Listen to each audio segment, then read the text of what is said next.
Hello student. Class 12th history का second chapter हम पढ़ रहे हैं और आज हम इस लास्ट वीडियो में कोशिश करते हैं इस चैप्टर को पूरा ख़त्म करने की। अभी तक हमने इस पूरे के पूरे चैप्टर में जो 600 BC से लेकर जो 600 AD तक का जो समय था, इसके बीच में जितनी भी डायनेस्टीज़ आई हो, चाहे वो मौर्यन डायनेस्टी हो, उसके पहले नंद डायनेस्टी हो या फिर गुप्त डायनेस्टी हो, इसके अलावा कुछ साउथ वेस्टर्न रूलर्स, किंग जो भी थे, उनकी उनके बारे में हमने जो भी जानकारी प्राप्त करी है वो ज़्यादातर जो है उनके द्वारा जो बनाए गए इंक्रिप्शंस थे। तो वो जो इंक्रिप्शंस जो थे, हमें उनके थ्रू इन सब पीरियड्स की जानकारी ज़्यादातर मिली है। जैसे सम्राट अशोक के द्वारा जो भी, चाहे वो सांची स्तूप हुआ हो या फिर अदर जो भी उनके द्वारा चीज़ें बनाई गई हैं, चाहे वो पिलर्स हो या फिर कोई स्तूप हो या फिर कोई अन्य जगह, तो उनके सबके ऊपर जो इंक्रिप्शंस लिखे थे, इंक्रिप्शंस मीन्स जैसे पत्थरों के ऊपर या किसी चीज़ के ऊपर खुरद खुरद कर जो चीज़ें लिखी जाती थी पहले, जो हमने देखा था कि अलग अलग लैंग्वेजेस में वो चीज़ें लिखी गई थी। तो ये सब इंक्रिप्शंस जो थे वो हमारे लिए एक मेन की थी, जिससे हमें उन चीज़ों के बारे में उस समय की पता चले। तो इस चैप्टर में हमने लगभग बहुत सारे इंक्रिप्शंस लैंग्वेजेस को लेकर और इंक्रिप्शंस के थ्रू हमें जो जानकारी मिली इन पीरियड्स के थ्रू, उसके बारे में पढ़ा है। जैसे कॉइन्स वगैरह भी जो चलाए गए थे वो भी इस टाइप के हुआ करते थे उस समय। जैसे a punch mark coin, so named because symbol were punched और stamped on to the metal surface, मतलब मेटल के ऊपर ये इस प्रकार से उसके ऊपर आकृतियाँ बनाई जाती थी कॉइन्स के ऊपर। नीचे भी यदेहा कॉइन्स दे रखा है। इसके अलावा यहाँ पे भी कुछ गुप्त डायनेस्टी के समय जो कॉइन्स थे, देखो कुछ आकृतियाँ बनाई गई थी उनके ऊपर। अब ये क्या आकृतियाँ है ये तो अपन एग्जैक्ट नहीं बता सकते, बट जो भी उस समय को रिलेट करते हुए ये आकृतियाँ बनाई गई थी। ये हो सकता है कुछ रिलीजियस वे में हो या फिर कुछ कल्चरल वे में हो या फिर कुछ इन्वायरमेंट से रिलेटेड हो। मैं भी ये किसी से भी रिलेटेड हो सकती हैं, बट ये उस समय के लोगों की जो धारणाएं थी ये उसके अकॉर्डिंग इसके ऊपर बनाई गई थी और ये एक अलग ही अपनी पहचान रखती थी। तो चाहे वो इंक्रिप्शंस हुए या इस प्रकार के जो सील्स हुए या फिर जो कॉइन्स हुए, ये चीज़ें उस समय जो भी आज हमें मिलती हैं, हमें उस समय की जानकारी इसके थ्रू मिलती है। लिटरली हमें बहुत सारी जानकारी मिली है, बट लिटरली जो चीज़ें थी वो बाद में आई। पहले जितनी भी चीज़ें हमें एज अ रिटर्न नहीं मिलती थी, हमें बस ये इस प्रकार की चीज़ें मिलती थी और उससे हमें वो चीज़ें ऐसे जॉइन करके देखना पड़ती थी। ये कुछ इंक्रिप्शंस भी लिखे हैं, देखो यहाँ पे इस टाइप के। इस चैप्टर में जो भी हमने पढ़ा है ये अलग अलग लैंग्वेजेस में है। ये लैंग्वेज को समझने के लिए इन्होंने आज की लैंग्वेज में इसको कन्वर्ट करा। एंड अशोकन इंस्क्रिप्शंस, मतलब सम्राट अशोक के समय पे लिखे गए इंस्क्रिप्शंस थे। अशोकन ब्रह्मी विथ देवनागरी एक्वेटलैंड, मतलब सम्राट अशोक के समय जो ब्रह्मी लैंग्वेज थी उसको आज के देवनागरी लैंग्वेज में इन्होंने कन्वर्ट करा है। तो ये जिस प्रकार से यहाँ पे टी बना रखा है, टी टाइप, ये इसको क पढ़ते हैं। ये डी टाइप जो बना रखा है इसको च, सी टाइप इसको ढ। तो ये उस टाइप की चीज़ें जो उस समय, जैसे यहाँ पे आपको ये अलग अलग ऐसे सिम्बल्स टाइप दिख रहे हैं, तो आप अगर इनको इस तरीके से कन्वर्ट करके पढ़ने की कोशिश करेंगे तो शायद कुछ पढ़ पाए, बट बहुत ही मुश्किल है क्योंकि काफ़ी टफ लैंग्वेज ये उस समय की ऐसा हुआ करती है।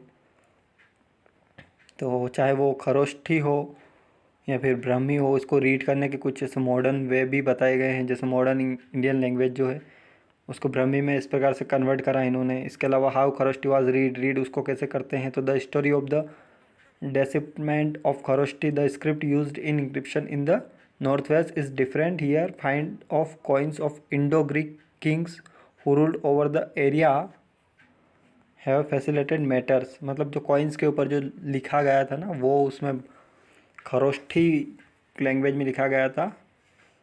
The coin contain the name of the king written in Greek and Kharoshthi script, मतलब उसके ऊपर उस राजा का नाम लिखा गया था जो कि ग्रीक और खरोष्ठी लैंग्वेज में लिखा गया था। तो ये उस समय की लैंग्वेजेस थी, जैसे यहाँ पे भी आपको देखने को मिल रही है। ये नीचे कुछ लिख भी रखा है, ग्रीक लैंग्वेज भी है इसमें, ऊपर खरोष्ठी भी है। थोड़ा सा इंग्लिश टाइप आपको दिख रहा है, बट ये इंग्लिश नहीं है, ये या तो ग्रीक या फिर खरोष्ठी होगी।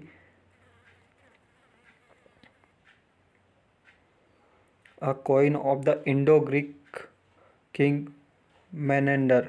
जो मेनेंडर इंडो ग्रीक किंग थे, उनके द्वारा बनाए गए कॉइन्स थे, उनके समय के कॉइन्स थे, जो कि ग्रीक और खरोष्ठी लैंग्वेज में चीज़ें थी। और उसका सिंबल भी है, देखो, किंग का। अगली चीज़ इसमें आती है कि द लिमिटेशन ऑफ इंक्रिप्शनल एविडेंस, मतलब जो भी हमें इंक्रिप्शन एविडेंस मिले हैं जिससे हमें पुरानी चीज़ों की जानकारी मिलती है, ये इसकी कुछ लिमिटेशंस होती हैं। By now it is probably evident that there are limits to the what epigraphy can reveals. मतलब ये जो चीज़ें लिखी गई थी और हमें जो मिली हैं, ये चीज़ें, इसकी एक लिमिट है, हमें ये पूरी जानकारी नहीं मिलती। Sometimes there are technical limitations, letters are very faintly engraved and these reconstructions are uncertain. Also encryption may be damaged or later missing. तो कुल मिलाकर हम ये कह सकते हैं, मतलब कि ये जो इंक्रिप्शंस जो एविडेंस के रूप में हमें मिले, इससे हमें पूरी की पूरी जानकारी उसकी नहीं मिलती है, इसलिए इनकी भी कुछ लिमिटेशंस है, इनकी कुछ लिमिट्स है, और ये हमें केवल कुछ लिमिटेड इन्फॉर्मेशन ही अवेलेबल करवाते हैं। ये नीचे भी देखो, यहाँ पे कुछ इंक्रिप्शंस लिखे गए हैं। Copperplate inscriptions from Karnataka 6th century CE, मतलब 6th सेंचुरी AD के समय के कुछ कर्नाटक एरिया में। अब ये कौन सी लैंग्वेज है ये तो अपन नहीं बता सकते, आज के समय की होती तो अपन और कर्नाटक से कन्नड़ को रिलेट कर लेते, बट ये उस समय की लैंग्वेज है, में भी क्या है।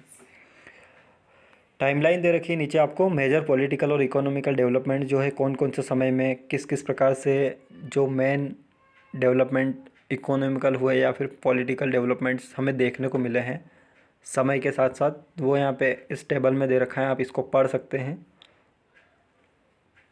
जैसे पहले महाजनपद का जो समय था 600 500 BC, 500 400 BC जो है मगध एक पावरफुल रूलर के रूप में आया। उसके बाद अलेक्जेंडर का invention, then accession of Chandragupta Maurya, Chandragupta Maurya का समय, चंद्रगुप्त मौर्य के बारे में सभी जानते हैं, मौर्यन डायनेस्टी।